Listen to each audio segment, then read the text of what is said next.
Hey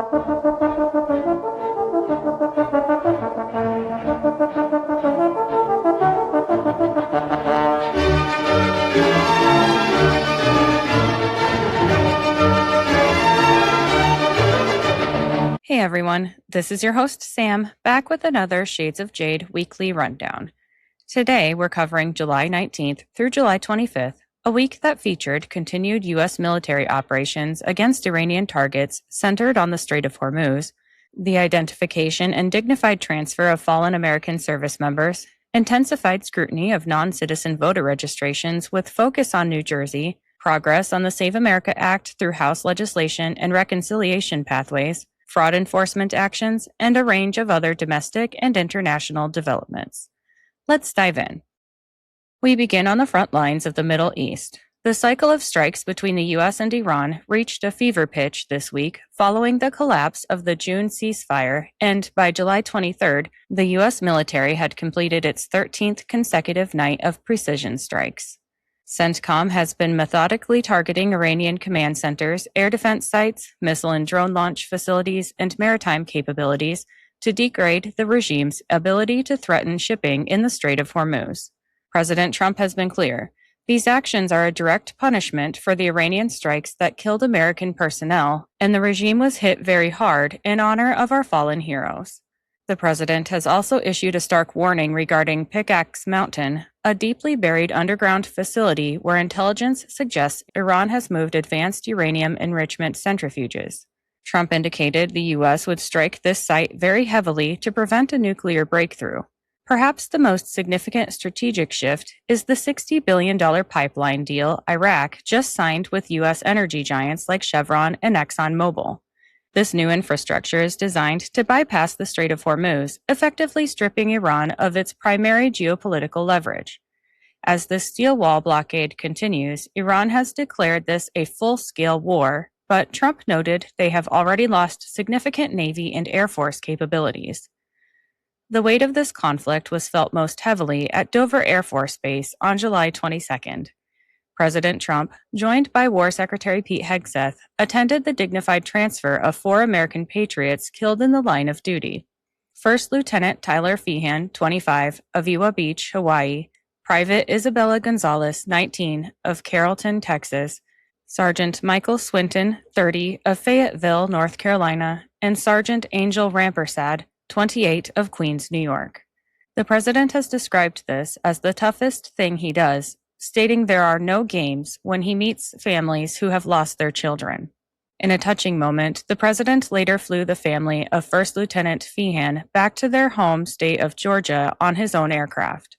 While nearly 100 service members have been injured in this conflict since July 7th, the Pentagon reports that 96% have already returned to duty, determined to stay in the fight. This resilience is matched by a tit-for-tat policy. For every Iranian attack on a ship, the president has vowed to destroy one bridge or power plant in Iran. Turning to domestic security, we are witnessing what Assistant Attorney General Harmeet Dillon calls a real problem for our democracy.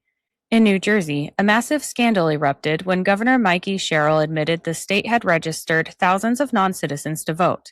Initially, the state blamed a software glitch for 6,600 fraudulent registrations. However, the software vendor, IDEMIA, fired back, stating there was no glitch and that the State Division of Elections knowingly registered individuals who had self-identified as non-citizens.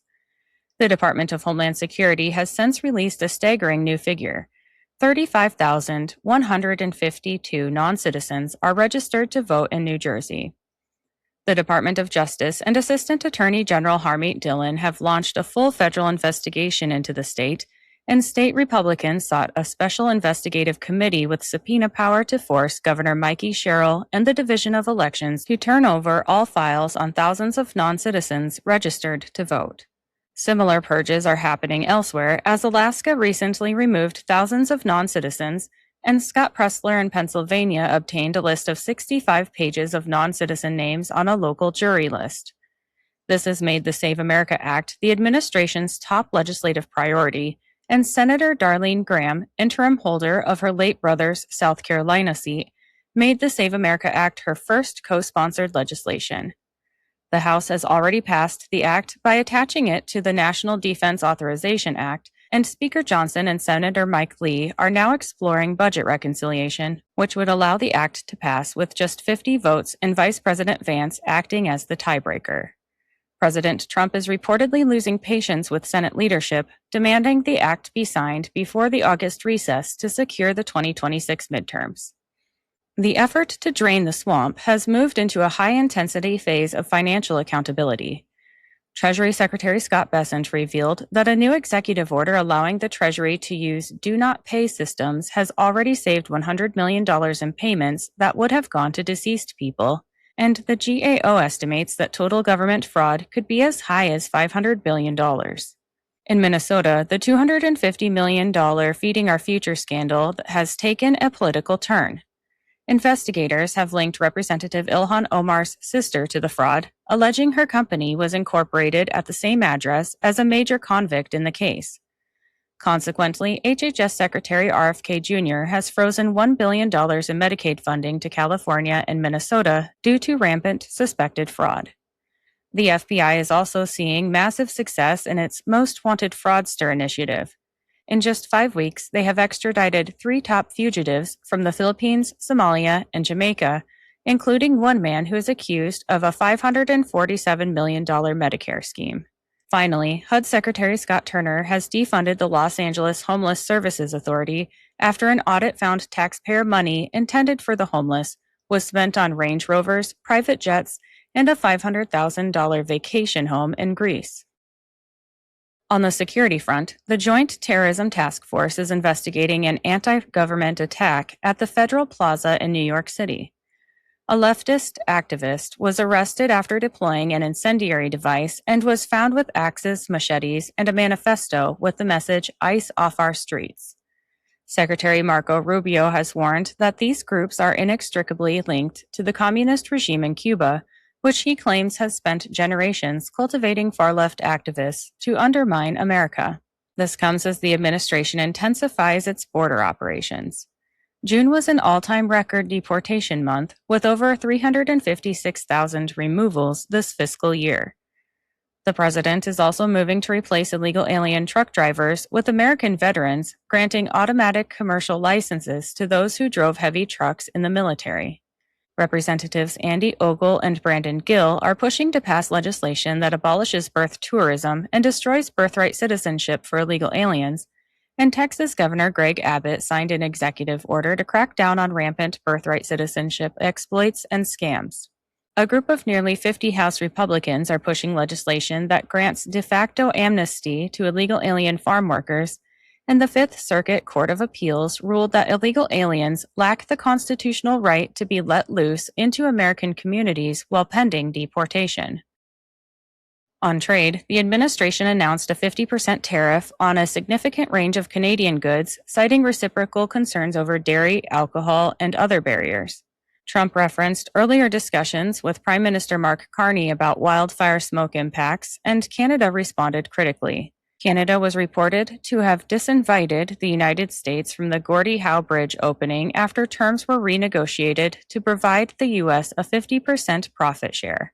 Secretary of State Marco Rubio traveled to Asia for ASEAN-related engagements, and on the International Criminal Court, Venezuela formally withdrew, and the State Department called on other members to leave the Rome Statute, describing the court as lacking credibility and overreaching. In response to threats from New York City Mayor Mamdani, Trump stated Israeli Prime Minister Benjamin Netanyahu would not be subject to any ICC-related arrest on U.S. soil.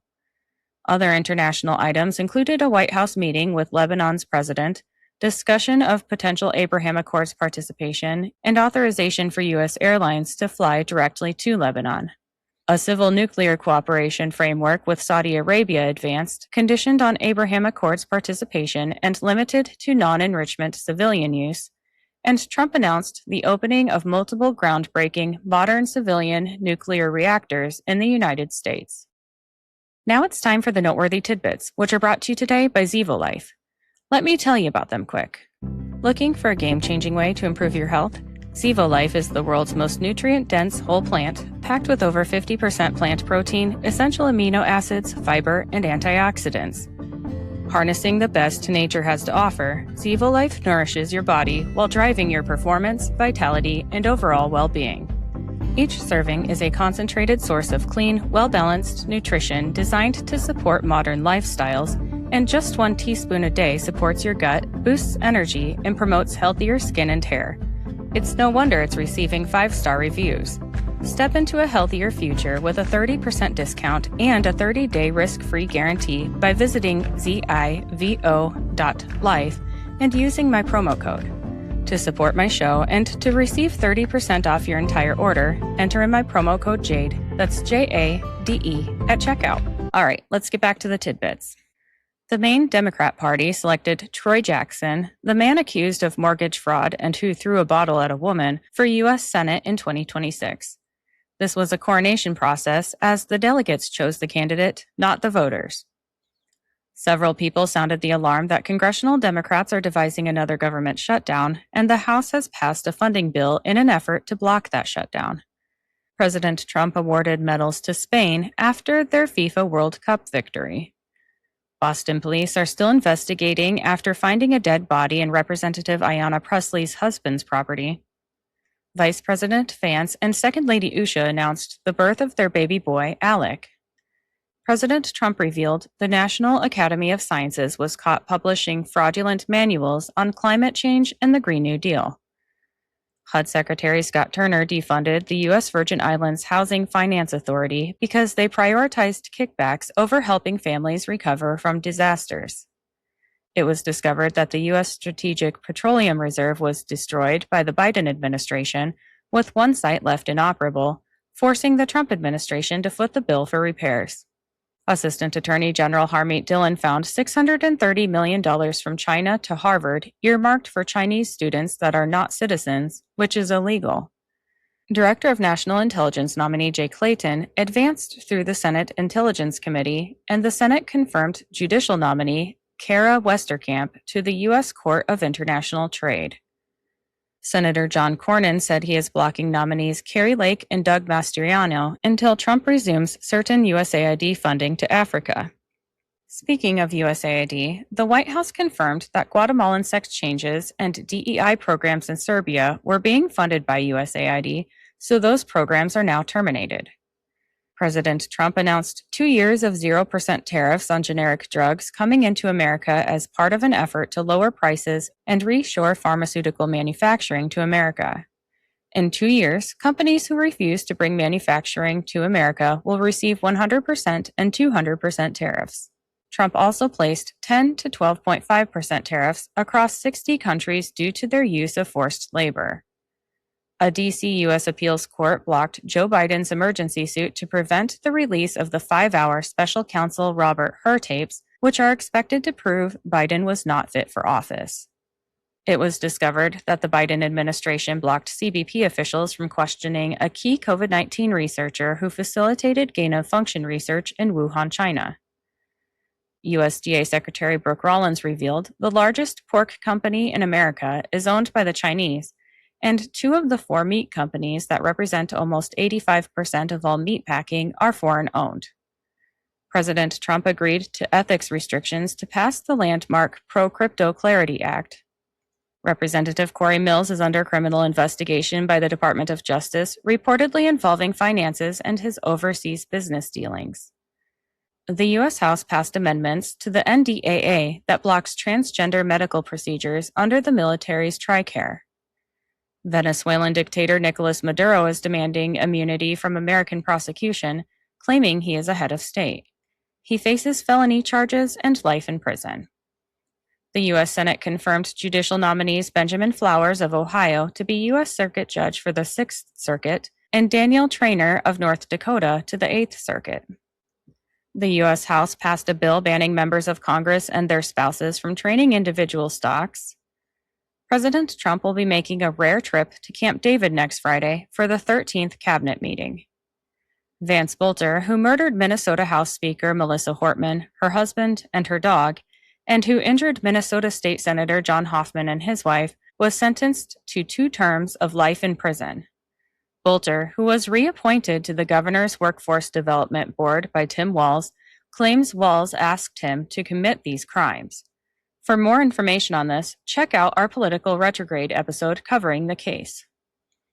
Former Democrat Pennsylvania Representative Jesse White was charged after police found over 100 child pornography files on his computer, including content of children as young as 7. New York City Mayor Mamdani was sued over his rent freeze. The Tennessee Democrats' attempt to strike down the new congressional map was denied in court. President Trump welcomed the World Series champions LA Dodgers at the White House, and he gifted them presidential challenge coins. The House Judiciary Committee referred Special Counsel Jack Smith to the Department of Justice for criminal prosecution, facing accusations of committing perjury in front of Congress. The second attempt to hold the White House Correspondents' Dinner was successful after the first attempt was postponed due to the assassination attempt. This time, it was held at the Waldorf Astoria, site of the former Trump Hotel. President Trump announced he is working with the states, utility companies, and developers to ensure American citizens do not pay for higher electricity costs for new AI data centers.